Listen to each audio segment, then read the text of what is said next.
বিশ্বনবীকে যখন কটূক্তি করে, বিশ্বনবীর শান মানের উপর যখন আঘাত দেয়, তখন সামনের কাতারে আলেম ওলামাদেরকে পাওয়া যায়। কোন আলেম ওলামাদেরকে পাওয়া যায়? দেওবন্দির আলেমকে, কওমের আলেমকে সামনের কাতারে পাওয়া যায়। কোন কুলাঙ্গার যদি ইসলামের বিরুদ্ধে কথা বলে, কোরআনের বিরুদ্ধে কথা বলে, আল্লাহর এই জমিনে আল্লাহর নবীর বিরুদ্ধে কথা বলবে, কোরআনের বিরুদ্ধে কথা বলবে, আমরা বলবো আমাদের গায়ে যতক্ষণ পর্যন্ত এক বিন্দু রক্তর ফোঁটা থাকবে, আমরা ততক্ষণ পর্যন্ত নাস্তিকদের বিরুদ্ধে কথা বলবো। আমাদের কণ্ঠকে স্তব্ধ করতে পারবে না, পারবে না, পারবে না। জোরে বলেন আল্লাহু আকবার। জিন্দাবাদ জিন্দাবাদ জিন্দাবাদ জিন্দাবাদ জিন্দাবাদ। আল্লাহু আকবার। আমাদের দেশে কিছু সংখ্যক লোক আছে, ওরা আমাদেরকে দেখলে ওরা বলে দেওবন্দের আলেমরা, কওমের আলেমরা, ওয়াহাবির আলেমরা রাসূলের মিলাদ সম্পর্কে কিছু জানে না। আমি তোদেরকে বলবো, তোমরা তো 20-25 টাকার কিতাব থেকে রাসূলের মিলাদ শিখেছো, আমাদের কাছ থেকে শুনো। আমরা রাসূলের মিলাদ শিখেছি 86 হাদিস পড়ে, আমরা রাসূলের মিলাদ শিখেছি বুখারী শরীফ পড়ে, আমরা রাসূলের মিলাদ শিখেছি ইন্নামা ইলাহুকুম ইলাহু ওয়াহিদ ইন্নাহু লাকুরআনুল কারীম। যিনি জগৎ সমূহের প্রতিপালক, যিনি আমাকে আপনাকে বানাইছেন, যিনি রব্বে কাবার মালিক, সেই কুরআন সৃষ্টি করেছেন, সেই কুরআন থেকে আমরা রাসূলের মিলাদ শিখেছি। আমরা রাসূলের মিলাদের নামে কওমের আলেমরা বন্ডামি করে না, দেওবন্দির আলেমরা বন্ডামি করে না, ওয়াহাবির আলেমরা রাসূলের মিলাদের নামে বন্ডামি করে না।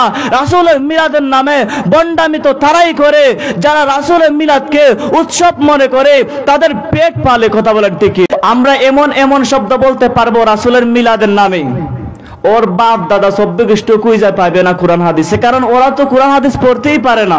ওই যে বলছিলাম যে আমাদের দেশে কিছু সংখ্যক লোক আছে, ওরা বলে যে আশিক রাসূল তার দাবি করে, আশিক রাসূল দাবি করে, কিন্তু যখন বিশ্বনবীর ইজ্জতের উপর যখন আঘাত দেয়, বিশ্বনবীকে যখন কটূক্তি করে, বিশ্বনবীর শান মানের উপর যখন আঘাত দেয়, তখন সামনের কাতারে আলেম ওলামাদেরকে পাওয়া যায়। কোন আলেম ওলামাদেরকে পাওয়া যায়? দেওবন্দির আলেমকে, কওমের আলেমকে সামনের কাতারে পাওয়া যায়। কোন কুলাঙ্গার যদি ইসলামের বিরুদ্ধে কথা বলে, কোরআনের বিরুদ্ধে কথা বলে, আল্লাহর এই জমিনে আল্লাহর নবীর বিরুদ্ধে কথা বলবে, কোরআনের বিরুদ্ধে কথা বলবে, আমরা বলবো আমাদের গায়ে যতক্ষণ পর্যন্ত এক বিন্দু রক্তর ফোঁটা থাকবে, আমরা ততক্ষণ পর্যন্ত নাস্তিকদের বিরুদ্ধে কথা বলবো।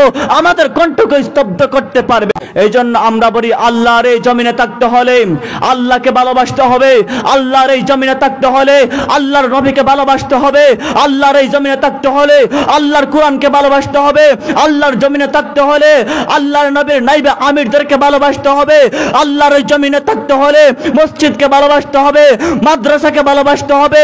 বাংলার জমিনে এই আইন যদি তোমার ভালো না লাগে, বর্ডার পাস হয়ে যাও, কেউ তোমাকে বাধা দিবে না, দিতেও পারে না।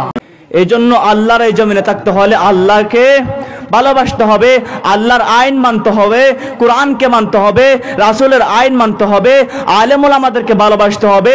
মসজিদ মাদ্রাসার বিরুদ্ধে যদি কেউ চোখ তুলে তাকায়, তাহলে সেই চোখ উত্তরে তুলে ফেলা হবে। কথা বলেন ঠিক কিনা?